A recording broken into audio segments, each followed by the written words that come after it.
Avec Top Congo FM, la radio de toutes les générations. Nouvelle rubrique, sujet de la semaine, sondage. Le débat is back. Na 2023, bozela kibiso bisika ebele. Émission le débat mbula oyo. Makambo ebele ya sikape ya kitoko pona bino balandi pe batali na biso. 085 210 11 11. 11h30, 13h30, émission le débat du lundi au vendredi, nous sommes ensemble. L'émission le débat est la seule émission oyo et pesa biso possibilité ya kokota na ndako ya bakonzi. Top 7, magazine politique ya Radio Top Congo FM, oyo ezongelaka basango ya motuya ya Poso Mobimba, elongo na acteur politique pe ya société civile. Présenté par Myriam Bokechu, Mikolo Nyonso, ya samedi na ngonga ya 20h15, pe dimanche na ngonga ya 18h. Pona ko participer, benga na 089 37 35 852. Top 7, politique ya RDC na Bozindo. Maman, viens voir. Qu'as-tu, mon enfant? Je souffre et j'ai très mal. T'as mal où c'est? Ici, sur le côté. Top Santé, votre magazine sanitaire, présenté par Peggy Wabeno, tous les lundis à 14h. Rediffusion lundi 20h. Pour tout contact, Top Santé Top Congo@gmail.com ou contactez-nous au 082 280 1500. Top Congo FM, elle a tout d'une grande.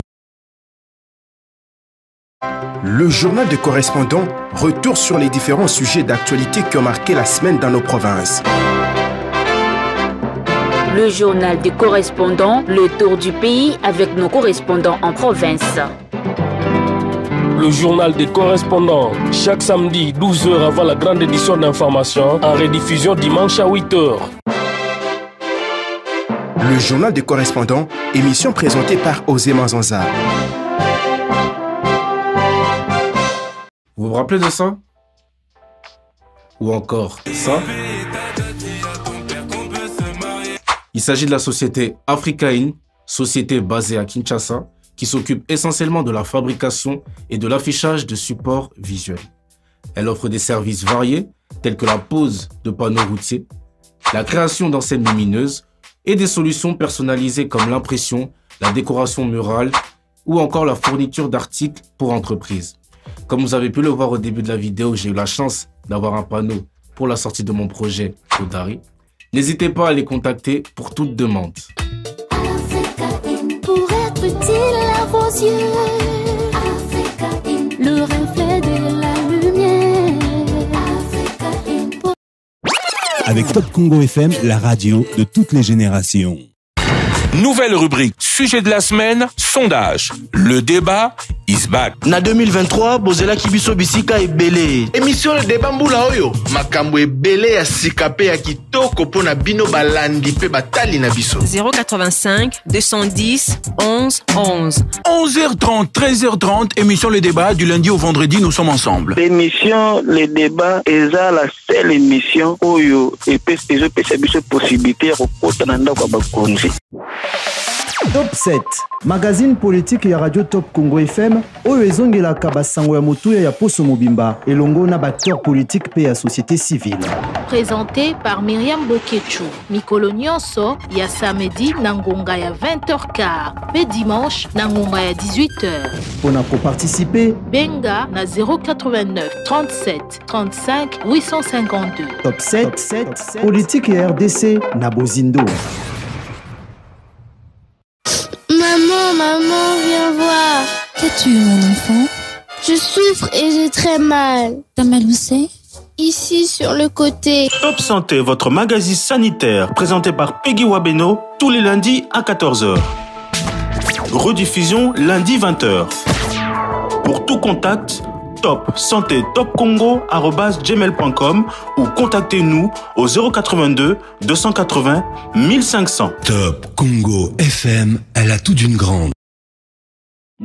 Mes clients partout dans le monde ont une très grande importance à mes yeux. Et prendre soin d'eux requiert de ma part une attention méticuleuse, surtout en ce qui concerne le transport. Après une séance de travail fructueuse, je commande toujours un Majabou Cab VIP qui leur offre un confort royal jusqu'à leur hôtel ou à l'aéroport. À 13h quand c'est la sortie et que ma maman ne peut pas venir me chercher parce qu'elle s'occupe de mon petit frère. Elle m'appelle pour me dire qu'elle a envoyé Madja Boukab venir me chercher pour rentrer à la maison.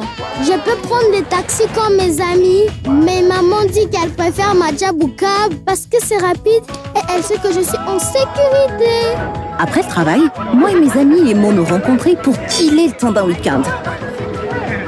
Sauf que ce samedi-là, alors qu'on rentrait en taxi, le chauffeur s'arrête en chemin pour prendre un autre client en express. Chauffeur, non.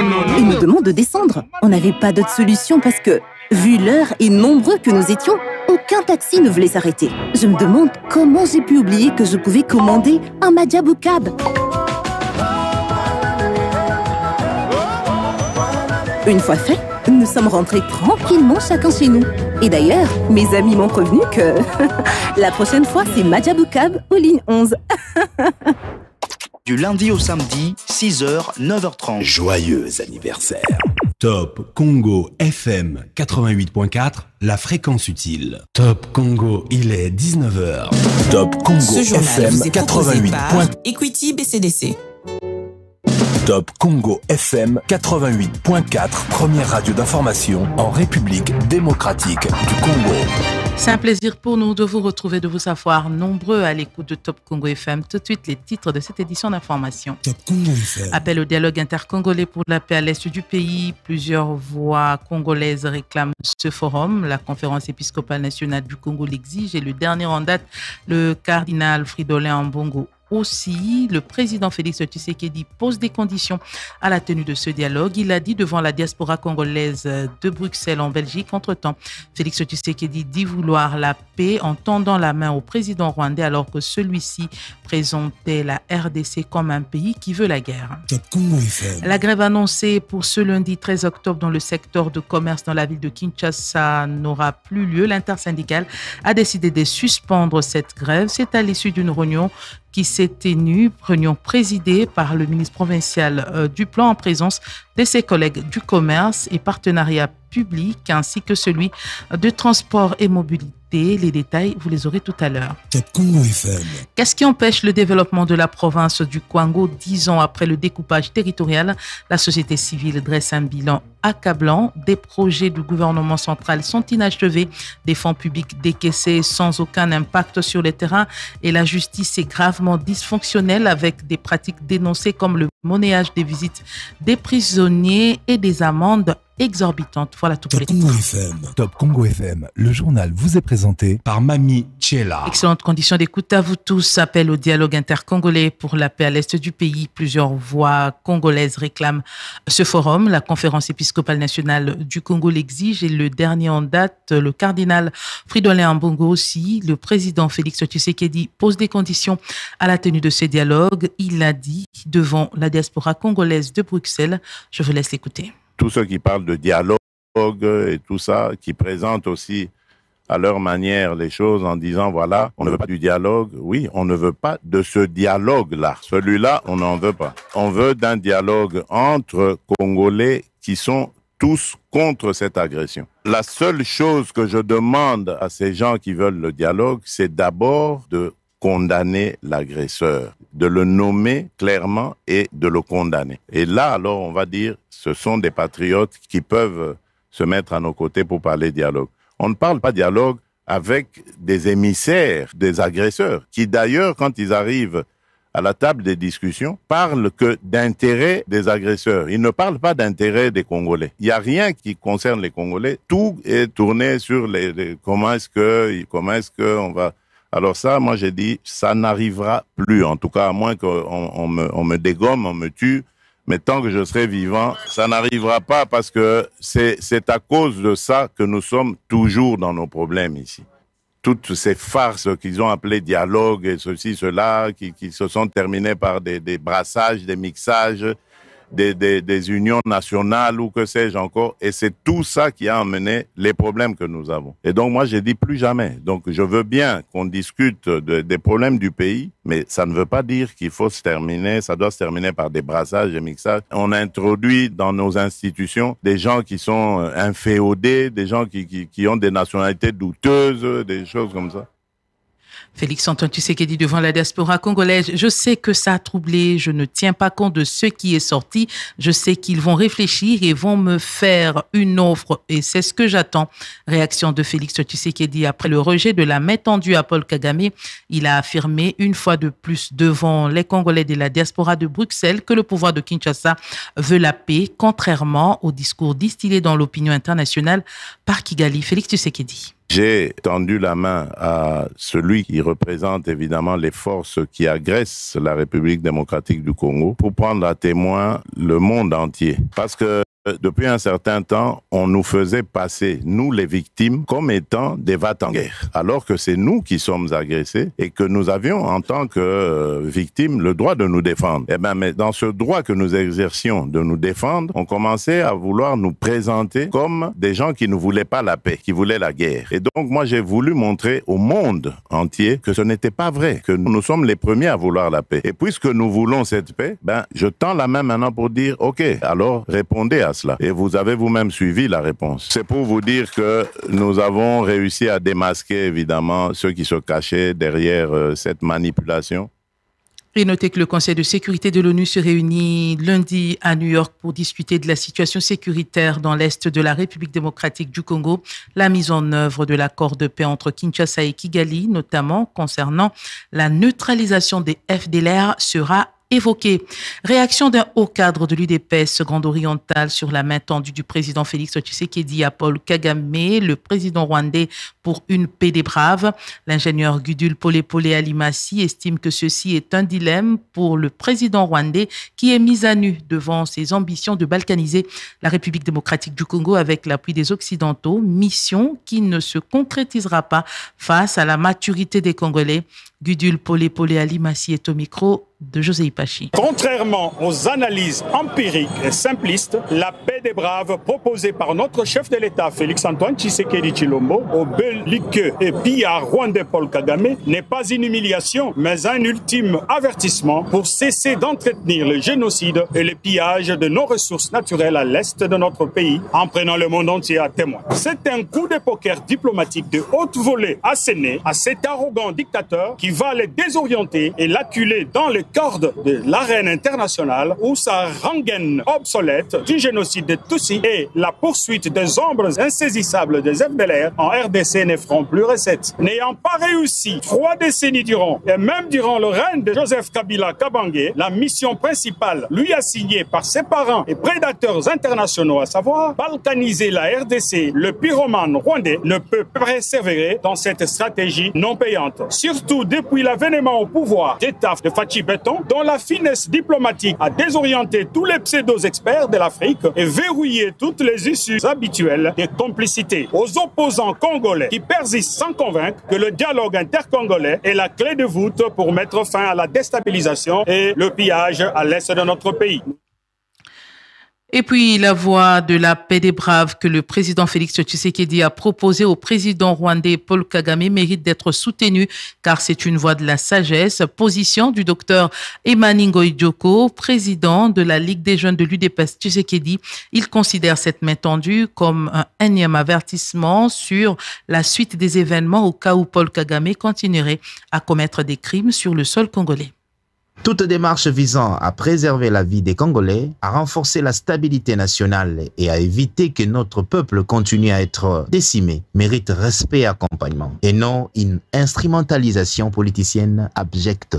Ceux qui attaquent le chef de l'État pour cette orientation oublient que la paix est un pilier fondamental du développement et de la souveraineté. Agir pour la paix n'est pas capituler, c'est protéger, c'est refuser que la République démocratique du Congo continue à être un champ de guerre, un terrain d'expérimentation de la barbarie ou un pays sans lendemain. La jeunesse du parti, fidèle à la vision de nos pères fondateurs, réaffirme sa loyauté au président de la République et met en garde contre toute tentative de manipulation des consciences. Nous veillerons à ce que l'UDPS Tshisekedi, parti des constructions et des vérités, reste debout et mobilisé derrière l'option de paix. Une main tendue n'est pas une faiblesse, mais un choix volontaire de l'axe de la paix par la voie diplomatique. Cependant, c'est également un signal fort donné à toute l'humanité sur ce qui va suivre si, de l'autre côté, il y a persistance dans la voie du crime.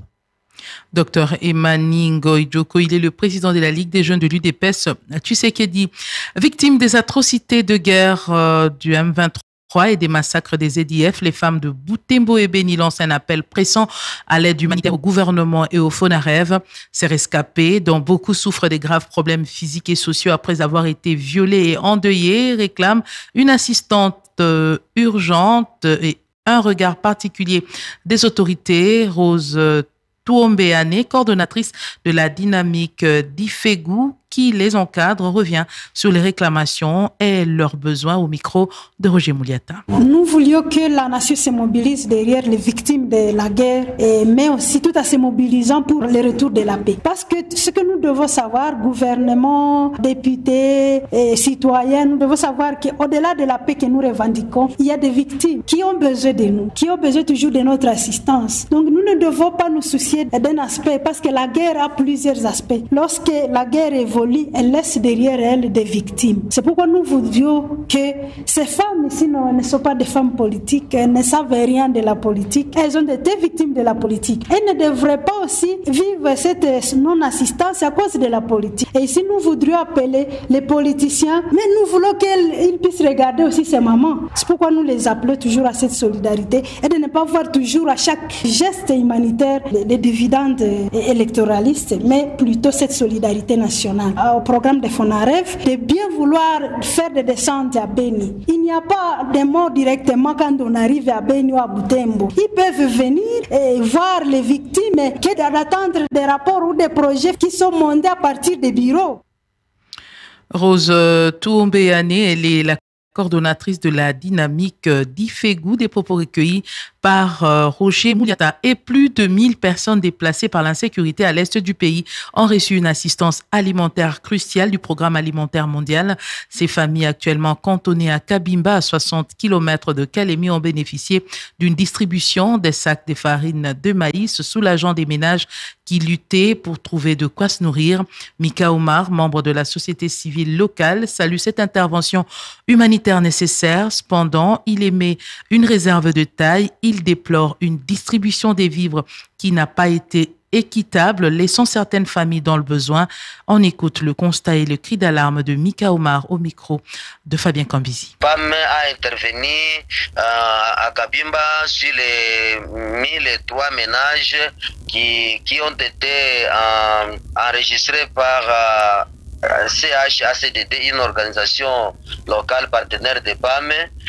Maintenant, ils ont intervenu en donnant les vivres. Maintenant, les vivres qu'ils ont donnés, la farine de maïs et l'huile et une petite quantité de sel. Ils déplacent en provenance du sud Kivu, du nord Kivu, y compris même les ménages d'accueil, ont dû être bénéficiaires de ces dons de PAM. Oui, pour nous saluons ce geste parce que ça vient vraiment au temps opportun. Vous savez que c'est insuffisant mais insignifiant. C'est-à-dire qu'ils sont quand même palliés à un problème. Sauf qu'on n'a pas tenu compte des tailles. Vous savez, une famille au moins de 12 à 15 tailles qui reçoit comme une famille de 5 tailles. On a fait quoi? Une famille de 5 tailles avec 3 sacs de 25 kilos et une famille aussi de 15 tailles, mais les mêmes 3 sacs de 15 kilos. Imaginez-vous, ces déplacés vivaient avant que PAM n'intervienne vraiment. C'était des conditions calamiteuses.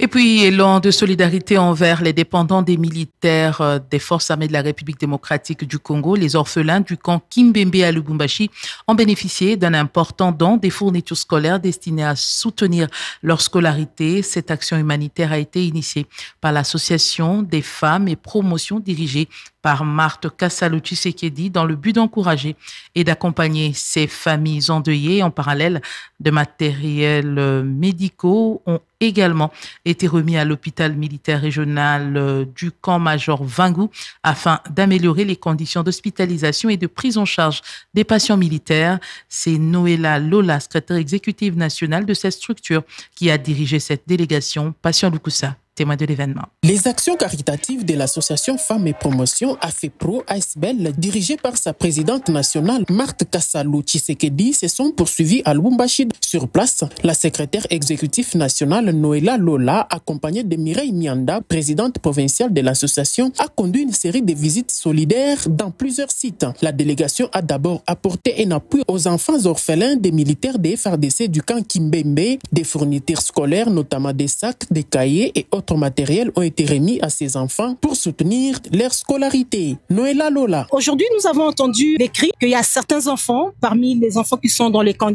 Kimbembe, qui ne sont pas partis à l'école faute aux fournitures scolaires. Ça, c'est le travail de maman. Et tant que maman de la République, elle m'a dépêché de venir très rapidement apporter les cahiers, les nécessaires pour enfin que ces enfants puissent aussi intégrer le milieu scolaire et terminer leur année en bonté. Et surtout que le président lui-même a mis la gratuité. Ce n'est pas les fournitures qui peuvent arrêter ces enfants d'aller à l'école. La mission s'est ensuite poursuivie à l'hôpital militaire régional du camp Major Vangou, où l'association a fait don des matériels médicaux, des lits et matelas pour enfants et adultes, ainsi que des lits d'accouchement afin d'améliorer les conditions d'hospitalisation. Des vivres et non-vivres, notamment de la farine, du sucre, de l'huile, ont également été remis à cet établissement hospitalier. Le colonel Patrice Mukendi, responsable de cet hôpital, a salué ces gestes humanitaires. Par ailleurs, la délégation a rendu une visite de réconfort aux blessés de guerre et aux soldats hospitalisés, leur témoignant un soutien moral et patriotique. Lubumbashi, Patient Lokosa pour Top Congo FM. Les crimes de guerre et crimes contre l'humanité perpétrés dans l'Est de la République démocratique du Congo ne doivent pas rester impunis. Chaque Congolais, de quel bord politique qu'il soit, doit faire le nécessaire pour faire triompher la cause de la patrie. Déclaration d'Aaron Mukula, président du mouvement des patriotes congolais engagés, qui a haussé le ton dimanche en réaction aux commentaires de certains Congolais, notamment des Rwandais, contre la politique renouvelée de la main tendue face au président rwandais. Selon Aaron Mukula, aucun Congolais ne devrait être le porte-voix de Paul Kagame. Je vous laisse suivre le président du mouvement des patriotes congolais engagés. Le MPCI fustige l'attitude de moquerie des autorités rwandaises, notamment du ministre des Affaires étrangères rwandais et celle de certains Congolais, dont les opposants dépourvus du patriotisme, qui ont dénaturé cette allocution de paix de Bruxelles.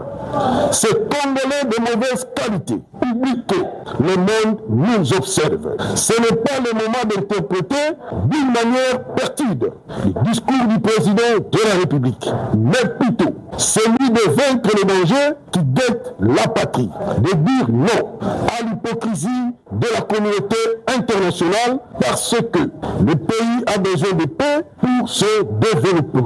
Le MPCI réaffirme son appel à la justice transitionnelle afin que tous ceux qui ont collaboré dans le passé avec Kagame pour les étrangers et ceux qui sont en complicité avec lui ou d'autres pays contre la République démocratique du Congo qui aspirent au dialogue national pour se laver de leurs crimes commis contre les Congolais et cités dans les exploitations illégales des ressources naturelles soient jugés et condamnés. Le journal, toute l'info du canal Info, la fréquence, utile de Kinshasa. Poursuivons cette édition d'information pour vous dire que la grève annoncée pour ce 13 octobre dans le secteur de commerce à Kinshasa n'aura plus lieu. L'intersyndicale a décidé de suspendre ce mouvement. C'est à l'issue d'une réunion présidée par le ministre provincial du Plan, Budget, Emploi et Tourisme, Jésus-Noël Cheké, en présence de ses collègues du commerce et partenariat public-privé Fiston Lukwebo, ainsi que celui du transport et mobilité urbaine Boba Misso, avec l'intersyndicale des travailleurs du secteur de commerce. Il a été convenu de poursuivre les discussions dans un cadre tripartite, gouvernement provincial, corporation des transporteurs et intersyndicales, le mardi 14 au vendredi 17, en vue d'élaborer un protocole d'accord garantissant la paix sociale dans le secteur du commerce.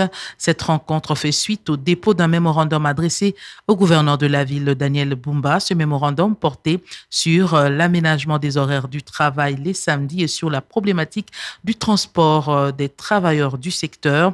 Jean Makwayang Kananga, président de l'intersyndicat des travailleurs du secteur de commerce, est au micro Ginorema. Nous remercions Son Excellence, Monsieur le gouverneur de la ville-province de Kinshasa, pour nous avoir dépêché 3 ministres avec qui nous avons débattu notre cahier de charges qui s'est porté sur 2 points. L'horaire du travail à ce qui concerne la journée du samedi, ainsi que l'épineux problème des transports avec les phénomènes ATECO et HECO. Avec le gouvernement provincial, nous nous sommes convenus de nous retrouver avec les autres structures pour qu'ils puissent mettre des mécanismes pour mettre fin à ces systèmes qui rendent les travailleurs pénibles. De ce fait, à cause de ces travaux, l'intersyndical a décidé de suspendre ce jour les mouvements de grève de ce lundi 13 octobre 2017 en attendant les conclusions des travaux que nous aurons à entreprendre avec le gouvernement provincial dont l'heure est fixée de mardi 14 au vendredi de cette semaine pour avoir un protocole d'accord pour amener une paix sociale durable dans le secteur du commerce.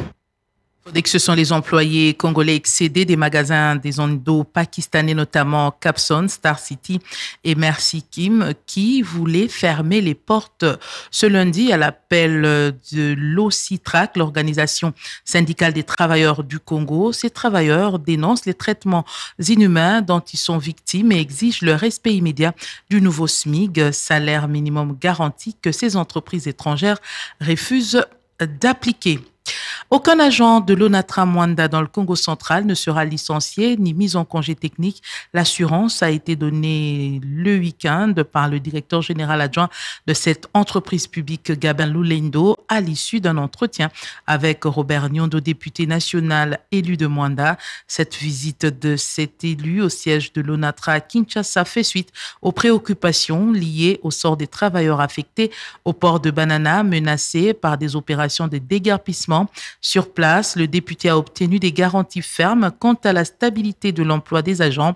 À cette occasion, le directeur général adjoint a également annoncé la descente prochaine d'une mission technique à Mwanda chargée d'évaluer les modalités pratiques et administratives de l'évacuation du site tout en tenant compte de la situation de chaque agent. Plus de détails avec Merdicita. Au terme de cet échange approfondi, le directeur général adjoint de l'ONATRA, Gabin Lulendo, a salué l'engagement constant du député national Robert Nyondo, soulignant sa proximité et son souci permanent du bien-être de la population de Mwanda. Nous tenons à rassurer l'honorable Robert Nyondo, qui est très attentif à la situation de son territoire. Le nombre de coups de fil que j'ai reçus rien que hier et sa présence aujourd'hui témoignent forcément de son engagement inébranlable à défendre la cause du territoire de Mwanda. Selon les assurances données par la direction générale, aucun agent de l'ONATRA affecté au niveau de port des Bananas ne sera licencié et personne n'ira en congé technique. Les deux choses-là constituent des garanties majeures que j'ai communiquées à l'honorable Robert Nyondo. Par ailleurs, une mission technique sera prochainement dépêchée à Mwanda pour évaluer les modalités pratiques et administratives du déplacement du site. Le député national Robert Nyondo a salué ses assurances tout en appelant les agents concernés à garder leur calme et à faire confiance au processus en cours. J'ai été contacté par les salariés depuis plusieurs jours déjà. Aujourd'hui, je me suis dit je vais me déplacer moi-même pour discuter. Je suis là pour sauvegarder les intérêts des salariés, qu'ils soient calmes et je vais suivre ça de très près moi-même.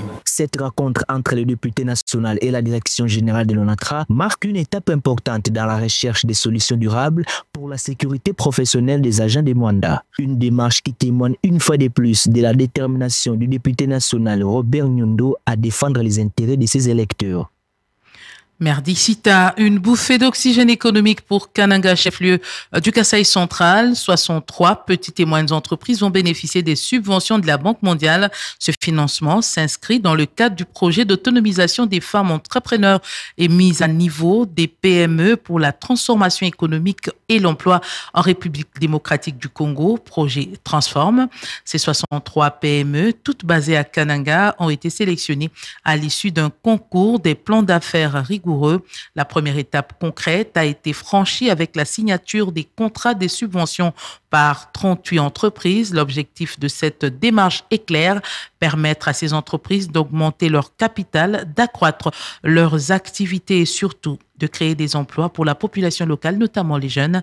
Clotilde Mwapoué, chef d'antenne du projet Transforme à Kananga, est ici au micro d'Alain Saveur-Makoba. Après la sélection des lauréats PME, l'étape qui a suivi, c'est la signature de conventions. L'activité a commencé depuis le vendredi où les spécialistes en PME ont eu le temps de pouvoir expliquer la convention elle-même aux bénéficiaires. Sur les 63 PME qui ont été sélectionnées, il y a déjà 38 parmi elles qui ont signé la convention. Les restants vont signer d'ici quelques temps. Cette activité prouve que le rêve est devenu réalité. Après la signature de convention, les bénéficiaires vont pouvoir maintenant, avec les banques qui ont été sélectionnées pour la ville de Kananga, ils vont pouvoir maintenant passer à l'ouverture des comptes qu'on appelle des comptes dédiés aux copains. Et après cette étape, d'ici décembre, on doit avoir une grande activité, une grande étape qui sera enfin le décrissement. Le message à adresser aux bénéficiaires, c'est juste les exhorter à pouvoir rester dans le respect du plan d'activité qu'elles ont eux-mêmes élaboré. Parce que ces plans d'activité constituent une aide-mémoire tout au long de l'exécution de leurs subventions. Ces plans qui définissent toutes les activités qu'ils vont pouvoir réaliser. Et puis, 250 000 jeunes Congolais seront formés au métier du numérique. C'est l'ambition du programme national de formation numérique lancé par le ministère de la Jeunesse et de l'Éveil patriotique en partenariat avec Cisco, Sibastion et une société de télécommunications de la place. Ce projet veut offrir à la jeunesse congolaise les outils nécessaires pour affronter la révolution digitale mondiale. Au-delà de la formation, le programme prévoit un accès gratuit à Internet pendant 5 ans pour tous les apprenants, la mise en place d'une salle de formation ultramoderne ainsi que des opportunités des stages d'emploi et d'accompagnement à l'entrepreneuriat pour les plus méritants. Je vous laisse suivre la ministre de la Jeunesse et Éveil patriotique, Gracémie Coutinho, au micro de Geneviève Mboa. Cette cérémonie marque une étape majeure dans la transformation numérique de notre pays et dans l'émancipation de notre jeunesse. Cette jeunesse appelée à devenir le moteur du Congo de demain. Notre pays s'est engagé dans une dynamique claire et résolue. Bâtir un Congo moderne, connecté et compétitif, où la jeunesse est placée au cœur du développement national. C'est dans cet esprit qu'a été signé à New York un protocole d'accord historique entre le ministère de la Jeunesse, Cisco et Sibastion, portant sur la formation de 250 000 jeunes Congolais au métier du numérique. Réseau informatique, cybersécurité, data science, système d'exploitation, programmation, transformation digitale, anglais technique et entrepreneur. Ce programme constitue le programme national de formation numérique, pilier central de notre stratégie d'autonomisation et de montée en compétences de la jeunesse congolaise. À travers ce partenariat, RTL RDC s'engage à offrir un accès Internet gratuit pendant 5 ans à tous les jeunes bénéficiaires de la formation. 2. Mettre à disposition une salle de formation bien équipée pour la formation des 100 à 200 jeunes formateurs, qui pourra aussi accueillir la formation de quelques groupes de jeunes bénéficiaires de l'initiative. Et plus encore, offrir à certains jeunes formés parmi les plus performants la possibilité de stage dans ces installations ou à travers son réseau de partenaires en fonction de la capacité d'accueil et de la disponibilité. Chers jeunes, ce projet, c'est le vôtre. Vous en êtes les bénéficiaires, mais surtout les acteurs. Formez-vous avec passion, innovez avec courage, entreprenez avec audace. Appréciation du franc congolais face au dollar américain. Le sénateur Boké Tchoubofili Jean-Paul appelle la Banque centrale du Congo et le gouvernement à stopper l'appréciation excessive du franc congolais et à stabiliser urgemment la monnaie nationale. Pour cet économiste spécialiste des questions macroéconomiques et monétaires, si cette spéculation continue dans notre contexte d'environnement politique intérieur difficile, d'importantes répercussions sont à prévoir sur le budget de l'État, la compétitivité de l'économie nationale et la croissance économique. Il précise que le budget 2026 en monnaie nationale devrait être réduit de près d'un tiers comparé aux prévisions soumises au Parlement par le gouvernement. Pour cet élu des élus du Grand Équateur, la stabilisation de la monnaie nationale autour de 2500 francs congolais pour $1 américain et la poursuite de l'appréciation de manière progressive, phasée et coordonnée dans le cadre d'une politique monétaire cohérente ancrée sur les anticipations rationnelles est nécessaire pour faciliter l'ajustement de l'économie et atteindre les objectifs poursuivis. Le sénateur Jean-Paul Boké-Tchou fait observer que la persistance du déséquilibre macroéconomique provoqué par cette situation risquerait de mettre également mettant à mal le programme économique du gouvernement conclu avec le FMI, dont les performances restent mitigées selon le dernier rapport de la première revue. Enfin, il suggère une coordination des politiques macroéconomiques entre la Banque centrale et le gouvernement pour opérer des arbitrages macroéconomiques et éviter au gouvernement de faire des choix budgétaires difficiles. L'EcoBank Day 2025 a été célébré samedi 11 octobre à Kinshasa après 2 éditions passées à Lubumbashi. Cette année, les activités ont eu lieu dans la capitale sous le thème « Transformer l'Afrique grâce à l'éducation ». Pour cette édition, EcoBank a voulu mettre en exergue les compétences des jeunes Congolais dans l'innovation technologique en participant à la formation de 450 élèves issus des différentes écoles autour des compétences numériques, robotiques et technologiques avec au bout un concours de robotique organisé en partenariat avec la structure Kolesha. Détail, Jonathan Massiala. Pour la 3e année consécutive, la journée EcoBank a été célébrée sous un thème sur l'éducation, gage d'un avenir meilleur de la société. Alassane Sorgo, directeur général d'EcoBank RDC, donne l'objectif poursuivi par EcoBank dans l'organisation de cette journée chaque année. La journée EcoBank a pour but de faire un retour aux communautés, puisque dans les 34 pays où nous sommes présents, nous travaillons avec des communautés qui nous ont accueillis. Chaque année, nous choisissons des thèmes, ça peut être sur la santé, ça peut être sur l'éducation, et sur ces 3 dernières années particulièrement, c'était sur l'éducation. Cette année particulièrement, c'est la question de l'inclusion en termes d'apprentissage. Et donc, c'est dans ce cadre-là que nous avons participé ce jour à l'organisation de ce concours de robotique pour faciliter l'apprentissage à nos enfants. En marge de cette journée, EcoBank a contribué à la formation de 450 élèves issus des différentes écoles par la structure Kolesha autour des compétences numériques, robotiques et technologiques, activant ainsi l'esprit novateur de ces derniers. Evodi Mukendi est manager de projet à Kolesha. Depuis 2021, on œuvre dans l'éducation numérique des enfants. Nous leur formons dans les domaines STEM, sciences, technologies, ingénierie, arts et mathématiques. Alors, EcoBank a été un collaborateur qui nous a soutenus. C'est vraiment une entreprise engagée dans l'éducation qui a permis qu'on puisse former des enfants et ensuite leur revenir ici sur une cause qui a vraiment de la valeur pour l'avenir. Porté par les élèves de l'IG2 Don Bosco, dont Josaphat Moindo, le projet EcoSmart City a remporté le concours de robotique. C'est une poubelle intelligente qui est alimentée par un système de panneaux photosensibles. Si la poubelle est remplie, automatiquement, la poubelle ne peut pas s'ouvrir même s'il y a présence d'une personne pour jeter des déchets dans la poubelle. Toutes ces réalisations prouvent qu'il est possible d'avoir du Made in RDC et les 3 élèves vainqueurs du concours iront représenter la RDC au concours international de robotique qui aura lieu à Singapour. Célébration des 15 ans d'existence du parti FIDEC au Kasaï oriental. La commémoration a débuté par une messe d'action de grâce en la cathédrale Saint-Jean-Baptiste de Bonzola. L'orateur du jour, Abbé Blaise Kanda, a appelé les membres du parti à plus de vérité, de paix et de transparence. Il leur a demandé d'éviter les insultes et les attaques contre les autres partis. Pour sa part, le président provincial Alix Tamboué affirme que FIDEC reste aligné sur la vision du chef de l'État.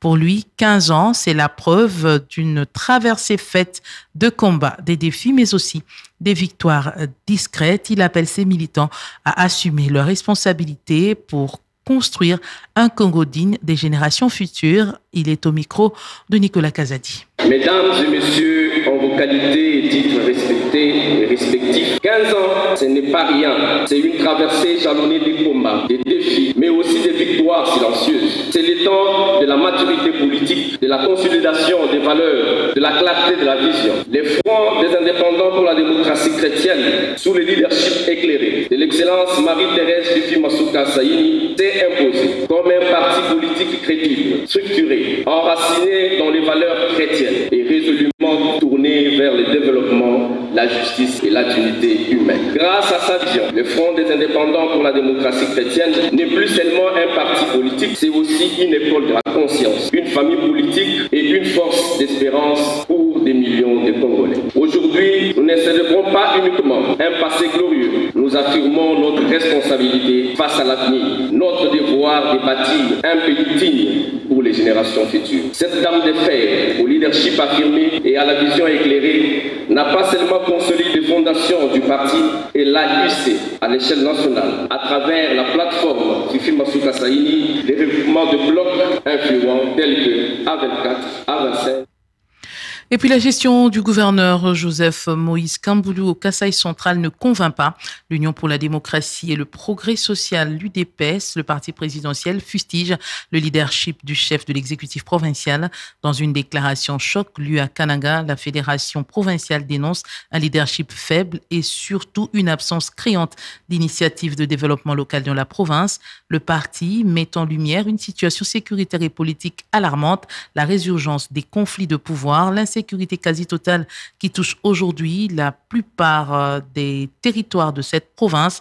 L'UDPS interpelle désormais les autorités nationales sur l'urgence d'agir pour restaurer l'autorité de l'État, garantir la bonne gestion et assurer le respect des institutions locales au Kasaï central. L'extrait de la déclaration lue par Maître Crispin Kamba au nom du président fédéral au micro d'Alain Saveur-Makoba. UDPS Tshisekedi, Fédération de Kananga, constate avec amertume et indignation la détérioration continue de la gouvernance provinciale sous l'admiration du gouverneur Joseph Moïse Kamboulou Nkonko. Depuis son investiture, ce gouvernement s'est illustré par une gestion opaque, inefficace et clientéliste, plongeant la province du Kasaï central dans un état d'abandon institutionnel, marqué par l'insécurité quasi totale dans presque tous les territoires. L'absence criante d'initiatives concrètes et de développement local. UDPS Tshisekedi, Fédération de Kananga, fustige vigoureusement la mauvaise gouvernance du gouvernement Kamboulou qui porte atteinte aux aspirations de la population. Interpelle les autorités nationales sur l'urgence d'agir pour restaurer l'autorité de l'État, la bonne gestion et le respect des institutions locales. Réaffirme son engagement inébranlable aux idéaux du chef de l'État, son Excellence Félix-Antoine Tshisekedi Tshilombo, porteur des changements d'éthique et de progrès social. L'UDPS Tshisekedi, Fédération de Kananga, appelle ainsi à un sursaut patriotique et collectif pour barrer la route à l'incompétence, à l'indifférence et à la mauvaise foi politique qui hypothèque l'avenir du Kasaï central et lui demandons de démissionner sans délai. Maître Crispin Kamba, il est de la fédération de l'UDPS Tshisekedi dans la province du Kasaï central. Il n'y a pas un État qui peut progresser si le domaine de la construction n'est pas bien organisé. La 10e édition de l'Expo Béton a encore mis en exergue toute une série de réflexions pour rebâtir la République démocratique du Congo post-conflit qui veut révolutionner les choses. Son président initiateur estime que les 100 milliards de dollars américains dont le pays a besoin devront être mobilisés par toutes les parties prenantes afin d'attaquer une fois pour toutes les problèmes d'infrastructure. Jean Bamanissa Saïdi est au micro de Rémi Moningati. 10e, on est arrivé, on l'a fait, mais on le répète encore, on reviendra encore sur ces sujets parce que ce sont des sujets utiles qu'il faut ramener dans l'esprit pour que chacun puisse l'adopter, tant le secteur public que le secteur privé, tout comme aujourd'hui nous l'avons fait pour la génération à venir. 100 milliards de dollars. Pourquoi nous avons parlé de 100 milliards de dollars? C'est parce que le pays doit voir grand, le pays a des besoins pour ses 100 millions d'habitants. Cela représente un minimum pour que nous puissions avoir des infrastructures. Et nous avons démontré ici lors de nos différents travaux qu'il y a moyen de mobiliser les 100 milliards de dollars ici même au Congo. Ce n'est pas dit qu'on va mettre cette cagnotte en une fois. Ça peut être fait sur 3 ans, 4 ans, 5 ans. Donc ce sont des chiffres, oui, qu'il faut faire accepter par la population parce que c'est elle d'abord qui donne à travers sa souveraineté qui sont les ressources naturelles, l'exploitation des mines, les paiements des impôts qui peuvent mobiliser cet argent. Rien que par exemple sur les recettes que nous faisons sur les mines, nous pouvons les garantir et lever les 100 milliards de dollars. Et alors attaquer une fois pour toutes la construction de nos chemins de fer, de nos ports et de nos routes de façon durable et, je l'ai dit aussi, sans détournement, sans surfacturation, avec la transparence qu'il faut. Jean-Babanissa Saïdi, il est le président et initiateur de l'Expo Béton. La cérémonie de clôture a permis de faire le bilan de l'édition, de célébrer les réussites et renouveler les engagements pour la reconstruction durable de la République démocratique du Congo. Désengorger Kinshasa vers l'Est, c'est l'objectif du projet d'extension de la capitale dans les communes de Maluku et de Lantsele après l'adoption par le Conseil des ministres du projet de convention de collaboration pour la cité industrielle de Maluku.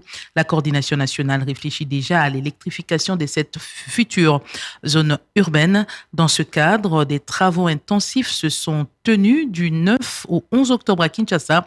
Objectif, définir une stratégie énergétique adaptée à l'extension de la ville. Selon le secrétaire général au ministère des Ressources hydrauliques et électricité, ce vaste projet prévoit la création d'une cité industrielle de plus de 1200 usines et d'un espace résidentiel pour environ 5 millions d'habitants. Pélé Mongopassi est ici au micro de Osé Manzanza. Durant ces 3 journées, je note que vous, experts, avez vécu une expérience d'intelligence collective, marquée par des échanges riches, constructifs. Cette atmosphère témoigne de la maturité technique et de la rigueur intellectuelle des participants, animés par le même objectif, faire avancer concrètement les projets d'extension planifiés de la ville de Kinshasa, dans une perspective de développement durable, socio-économique et énergétique. Je reconnais qu'au départ, les débats autour d'une méthodologie claire et structurée avaient semé quelques confusions dans la conduite des travaux. Une situation qui a fait couler beaucoup d'encre et de salive. Mais c'est justement de ces chocs d'idées qu'ont émergé des stratégies cohérentes, réalistes et innovantes, désormais disponibles pour orienter les prochaines étapes du projet. Je tiens, au nom de son Excellence, Monsieur le ministre des Ressources hydrauliques et électricité, à vous rendre hommage pour avoir su, par vos compétences et votre dévouement, éclairer des aspects techniques complexes, notamment dans le domaine de la production, transport et de la distribution de l'énergie, y compris ceux de la gouvernance et de l'environnement. Pélé Mongopassi, il est le secrétaire général au ministère des Ressources hydrauliques et électricité. Ces assises de 3 jours ont réuni les principales institutions du pays, la présidence, la primature et les structures techniques du secteur de l'énergie sous la présidence du ministère de l'énergie et des ressources hydrauliques. La rencontre a associé la SNEL, l'ARE, l'ANSER, l'UCM ainsi que plusieurs universités et centres de recherche. Une étape clé dans la définition d'une vision énergétique durable pour la future grande métropole de Kinshasa. Vers une solution aux différents problèmes d'eau dans le Congo central, le directeur général de la Régie des eaux a effectué une visite de travail dans ce coin du pays, de Kassangoulou en passant par Mbanza-Ngungu. Le directeur général Chilumba a visité les différentes usines de traitement d'eau en commençant par le captage de la grande usine de Matadi. David Chilumba est allé suivre de près l'évolution des travaux d'installation du nouveau groupe motopompe 750 mètres cubes par heure. L'installation de ce groupe motopompe va résoudre le problème d'eau dans ce coin du Congo central, précisément à Matadi. Je vous laisse écouter. Avant toute chose, permettez-moi de dire merci au chef de l'État, Son Excellence, Monsieur Félix Antoine Tshisekedi Tshilombo, lui qui nous a fait confiance pour diriger la Régie des eaux, mais surtout lui qui a un souci permanent, un souci continu d'améliorer la desserte en eau potable dans notre pays. Je voudrais ici lui dire merci. Dire également merci au gouvernement de la République, surtout les ministères multisectoriels qui nous appuient dans le travail à la Régie des eaux. Je veux dire merci également au gouvernement provincial de la grande province du Congo central pour la collaboration et le soutien que nous recevons d'eux. À eux tous, du plus profond de notre cœur, nous disons merci. Je voudrais dire que cet entrepôt, c'est le résultat de notre vision de réduire le coût des produits chimiques à la Régie des eaux. À ce jour, nous avons déjà réduit les coûts à plus de 50%. Notre objectif, c'est de réduire encore de près de 15 à 20%.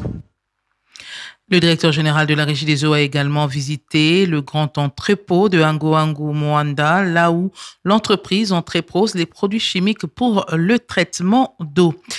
Qu'est-ce qui empêche le développement de la province du Kwango 10 ans après le découpage territorial? La société civile dresse un bilan accablant. Des projets du gouvernement central sont inachevés, des fonds publics décaissés sans aucun impact sur le terrain et la justice est gravement dysfonctionnelle avec des pratiques dénoncées comme le monnayage des visites aux prisonniers et des amendes exorbitantes. Réunis en Assemblée générale à Kingé, les acteurs de la société civile ont également pointé du doigt la dépendance administrative du Kwango vis-à-vis de la province voisine du Kwilu. Que se passe-t-il dans cette province? Explication, Jonathan Messa. Rétrocommission, détournement, décentralisation sur papier, dépendance, corruption et sous-développement, résumé en 6 mots de la situation sécuritaire, judiciaire, infrastructurelle et administrative de la province du Kwango. Malgré son autonomie politique, toutes les recettes perçues par les services financiers déconcentrés sont gérées par les Kwilu.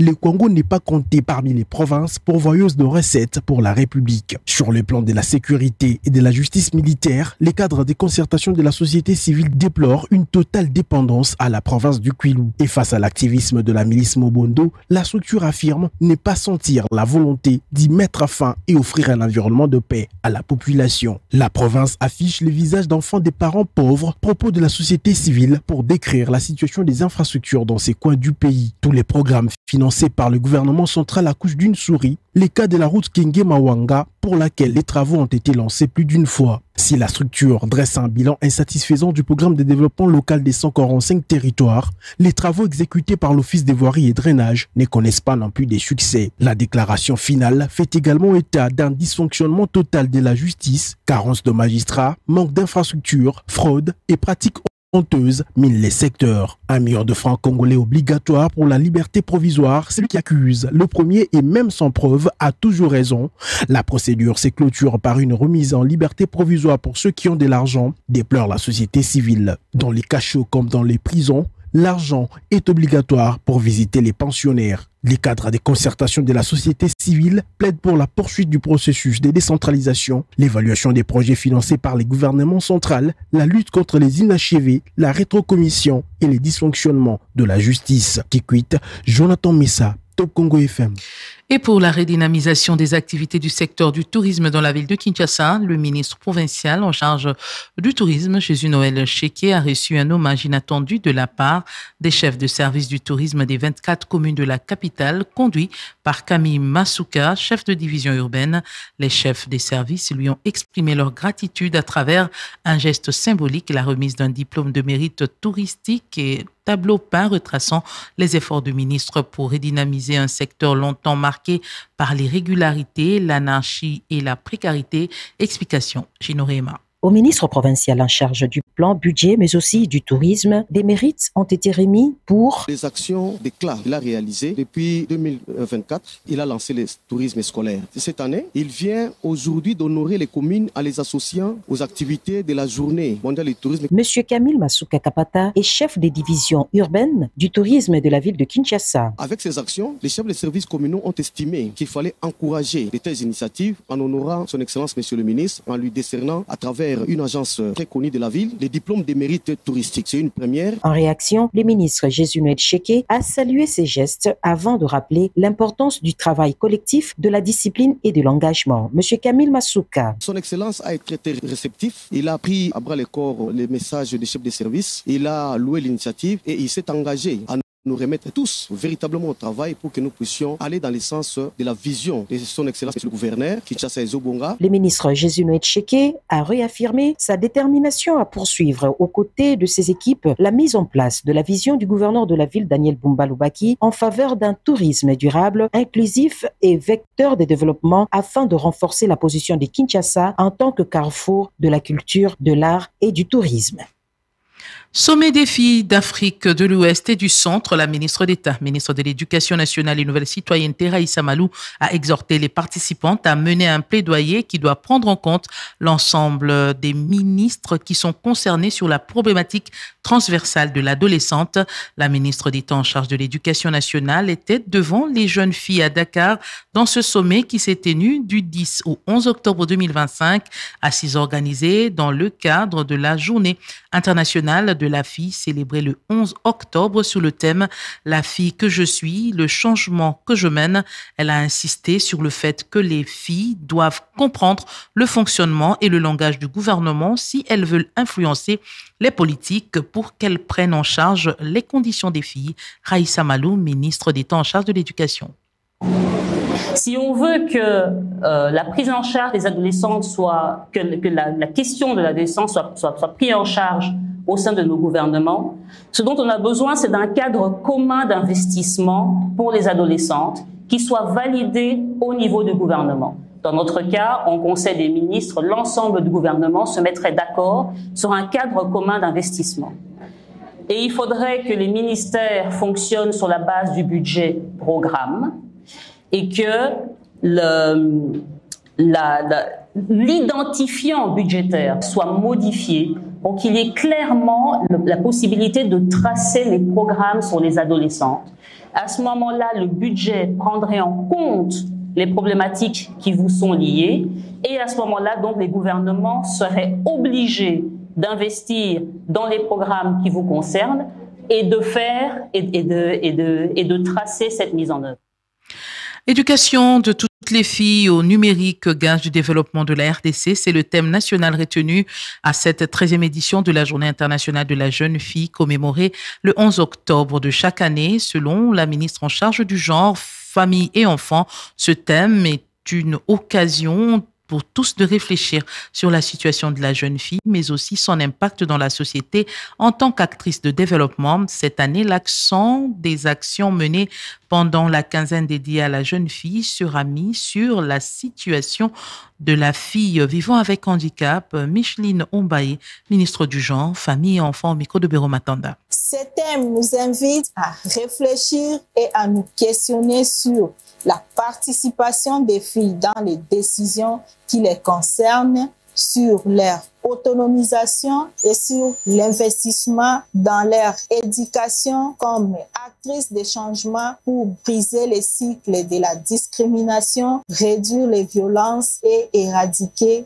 la pauvreté. Cela ne doit pas aller sans le soutien et la collaboration de la communauté tout entière. À cet effet, nous lançons les activités de la quinzaine de la fille qui connaîtra une grande participation des filles en situation d'handicap. La situation actuelle de la jeune fille en République démocratique du Congo se trouve également marquée par la crise qui nous affecte du fait des conflits armés et de l'occupation nous imposée injustement par le Rwanda. Et la faculté en santé publique de l'Université Simon Kimbangu compte accompagner l'État congolais dans l'atteinte des ODD, Objectifs de développement durable. C'est dans cette perspective qu'elle forme depuis 3 ans les experts en santé publique qui ont pour rôle d'accompagner les communautés, les autorités, les institutions dans la prévention, la promotion et le rétablissement de la santé. L'objectif de cette mission est de faire en sorte que la population congolaise soit socialement et économiquement productive. Je vous laisse suivre le professeur Léon Kinouani-Mboulou, doyen de la faculté de santé publique à l'université Simon Kimbangu. L'université est inscrite dans le cadre du processus d'enseignement LMD. Cette année, nous terminons le premier cycle de licence et nous démarrons également le deuxième cycle de master jusqu'au processus qui conduira au doctorat. L'objectif de cette faculté, c'est de former des experts en santé publique, c'est-à-dire des personnes qui sont en mesure d'accompagner les communautés, les autorités, les institutions dans la prévention, la promotion de la santé, le rétablissement de la santé également. La République démocratique du Congo va bientôt se doter d'un plan stratégique de santé mentale et de soutien psychosocial. C'est le programme national de santé mentale qui va l'élaborer. Ce document multisectoriel qui sera présenté aux autorités d'ici la fin du mois définit les priorités pour améliorer la prévention, renforcer la prise en charge et intégrer la santé mentale dans toutes les politiques publiques à l'occasion de la 33e journée mondiale de la santé mentale célébrée le vendredi sous le thème national promouvoir la santé mentale et le soutien psychosocial pour une paix durable en RDC. Le PNSSM rappelle que sans une prise en charge, sans une prise en compte réelle de cette question, la stabilité sociale et le bien-être collectif demeurent fragiles. Dr Gédéon Samba, directeur du programme national de santé mentale au micro de Génovic Mboa. La santé mentale ne se résume pas à la folie. Ça, c'est une ancienne conception qu'il faut bannir. La santé mentale est le véritable bien-être psychosocial. Nous en avons besoin tous, mais à des degrés différents. En République démocratique du Congo, nous devons faire un effort de changer de perception et de bien positionner encore la santé mentale au cœur du développement et de la résolution des conflits dans ce pays. Quand nous disons santé mentale et soutien psychosocial pour la paix, en termes faciles, il s'agit de soigner les esprits pour faire cultiver la paix. On ne peut pas imposer une culture de la paix qui, au préalable, on ne s'est pas attelé à améliorer la santé mentale des individus, des communautés. Prise en charge médicale gratuite des enfants souffrant des pathologies cardiaques, une campagne gratuite de dépistage et de prise en charge médicale des enfants atteints des maladies cardiaques est organisée par le Centre médical Diamant avec le soutien de la Fondation Diamant. Selon le docteur Nourine Tadjine, cardiologue pédiatre au sein du centre, cette initiative cible les enfants âgés de 0 à 17 ans. Elle rassure qu'une équipe des médecins spécialisés arrivera prochainement au pays et que les interventions chirurgicales débuteront au Centre médical Diamant de Lubumbashi dès le mois de novembre. Des propos recueillis par Peggy Wabeno. Maintenant, au Congo, il y a 39 000 enfants nés chaque année avec quelques malformations congénitales de cœur et on n'a pas les expertises ici pour faire quelque chose. Il y a juste 5 pays qui est capable pour faire chirurgie cardiaque pour les enfants. Je suis dans ce domaine, je suis cardiopédiatre, c'est logique pour moi pour vouloir faire quelque chose dans ce domaine et aussi passer les expertises pour les autres médecins. Alors, à peu près combien d'enfants vous comptez recevoir? Normalement, notre but, c'est 15 à 20 à chaque mission. Première mission, on a fait 18, deuxième 16, mais très compliqué cas, troisième 17 et quatrième on a fait 22. So 15 à 20, c'est l'objectif. À Kinshasa, la période d'enregistrement des enfants présentant des problèmes cardiaques congénitaux se déroulera du 13 au 17 octobre exclusivement au Centre médical Diamant situé dans la commune de Lagombe. Nina Ekabani, gestionnaire de la communication au Centre médical Diamant, revient sur les détails de cette campagne. Effectivement, les parents peuvent actuellement s'inscrire au centre médical Diamant Gombe pour pouvoir prendre rendez-vous avec le docteur Nourine. Il suffit tout simplement de composer par WhatsApp le plus 243 90 777 77 80. Donc je répète, le plus 243 90 77 77 80. Et donc ils peuvent également nous écrire au rdv.k@cmd.cd. Et le docteur Nourine et toute son équipe se fera un réel plaisir d'accueillir les familles qui prendront rendez-vous pour une consultation gratuite pour le diagnostic de dépistage de chirurgie cardiaque. Top Congo FM 88.4, première radio d'information en République démocratique du Congo. Fin de cette édition d'information mise en onde par John Condé. La partie vidéo a été assurée par Pascal Kalambay. Jonathan Massiala nous a aidé dans la préparation de cette édition d'information. Nous n'oublions pas la grande équipe en province et ici à Kinshasa. Merci à vous, fidèles auditrices et auditeurs de Top Congo FM, de nous avoir suivis. Bon début de semaine à tous. 5 éditions, 18 bulletins d'information. Top Congo FM 88.4, première radio d'information en République démocratique du Congo. Une rédaction en contact permanent avec ses auditeurs. 080 812 812. Information avec Top Congo FM 24h sur 24, 7 jours sur 7. Ce journal vous a été proposé par Equity BCDC. Top. Avec Top Congo FM, la radio de toutes les générations. avec Top Congo FM, la radio de toutes les générations.